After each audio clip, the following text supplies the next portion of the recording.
안녕하세요. SPI 고병기 편집장입니다. K리츠 위클리 전해드리도록 하겠습니다. 지난주 22개 리츠의 단순 평균 수익은 0.15%를 기록했는데요. 전주에 이어서 보합세를 보였습니다. 리츠 시장은 4주 연속 플러스 수익률을 기록하고 있지만 새해 첫 주와 둘째 주에 비해서는 확실하게 상승세가 둔화된 상태이고요. 반면 같은 기간 동안 코스피 지수 같은 경우에는 지난주에도 3.08% 올랐고 또 지난주 장중 한때는 5천선을 처음으로 넘어서는 등 강세가 이어지고 있습니다. 개별 리츠별로 보면 지난주 롯데 리츠가 2주 연속 3% 이상 상승하면서 강세를 이어간 점이 눈길을 끌었고요. 반면에 SK 리츠는 전환사채 12가 주식으로 전환된 이후로 약세가 이어지고 있습니다. 또 지난주 장 마지막 날인 23일에는 JR 글로벌 리츠가 한해지 형성금 마련을 위해서 1,200억 원 규모의 유상증자를 추진한다 공시를 했는데요. 시장에서 어느 정도 예상했던 부분이긴 하지만 JR 글로벌 리츠 주가에 부정적인 영향을 미칠 것으로 예상됩니다. 지난주 시장에서 주목했던 거시경제 지표는 미국의 물가 지표인 개인 소비 지출 PCE 가격 지수와 미국의 국내 총생산 GDP인데요. 개인 소비 지출 PCE 가격 지수 같은 경우에는 전년 11월 달과 10월 달에 한꺼번에 발표됐습니다. 미국 정부의 셧다운 여파 때문이고요. 11월 같은 경우에는 전년 동월 대비 2.8% 그리고 10월 달 같은 경우에는 2.7% 상승했고 또 변동성이 큰 에너지와 식료품을 제외한 그런 PCE 가격 지수도 10월에는 전년 동기 대비 2.7%, 11월에는 2.8% 상승하면서 대체로 시장 예상치에 부합하는 수치가 나왔습니다. 그리고 미국 3분기 국내 총생산 GDP 증가율 같은 경우도 연율 기준으로 4.4%가 집계됐는데 지난해 12월 공개된 속보치 4.3%를 웃도는 수치고 직전 분기인 2분기 성장률보다 3.8%보다도 높은 수치입니다. 전반적으로 미국 경제가 하반기 들어서 이제 뚜렷한 반등세를 보이면서 예상보다 강한 성장 흐름을 이어가고 있다는 것을 보여주는 수치입니다. 일단 이번 주는 이제 연준의 FOMC가 열리는 주인데요. 특히 연준 FOMC 1월 FOMC 같은 경우에는 사실 이제 분기 경제 전망 요약이나 점도표가 나오지 않기 때문에 시장에서 주목도가 크지 않고 그리고 이번에는 금리를 동결할 가능성이 큰데 그것보다 이제 시장에서 주목하는 것은 연준의 차기 의장이 누가 될지입니다.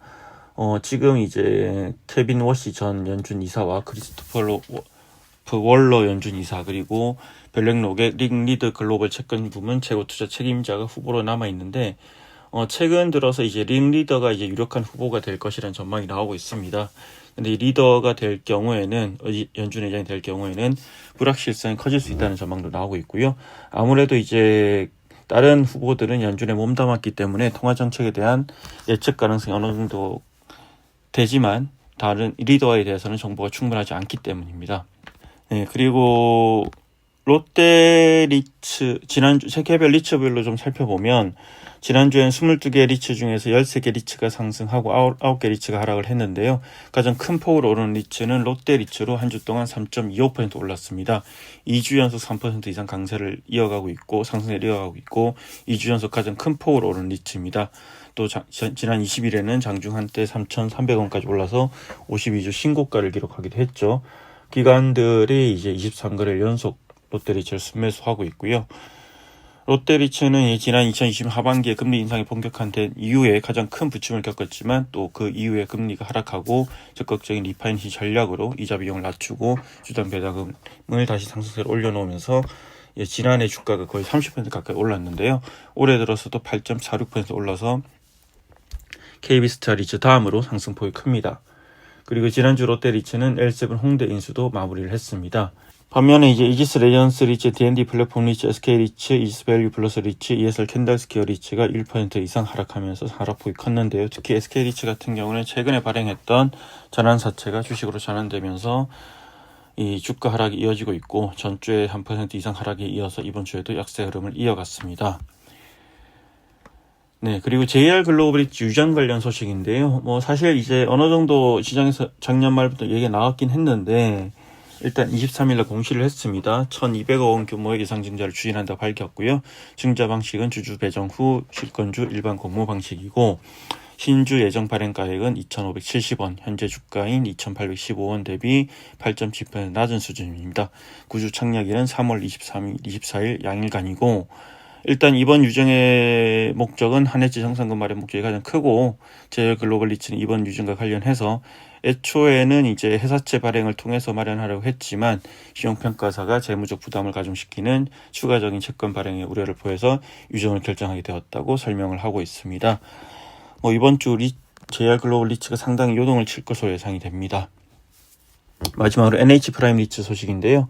NH 프라임 리츠가 제13기 작년 6월부터 11월까지 2025년 6월부터 11월까지 주당 배당금을 625원 지급한다고 23일 공시를 했는데요.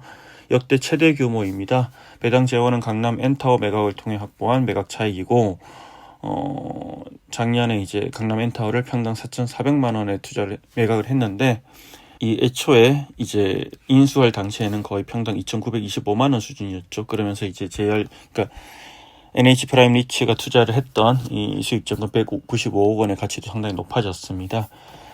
이 앞서 NH 프라임 리츠는 이제 지난 11기에도 강남역도에서 매각 차익으로 518원의 특별 배당을 지급한 바 있고, 또 앞서 지난 9기에는 잠실역 삼성 STS타워 매각으로 400원의 특별 배당을 지급한 바 있는데, 이번 특별 배당은 이제 과거의 특별 배당 수준을 뛰어넘는 역대 최고 수준이라고 할 수 있습니다.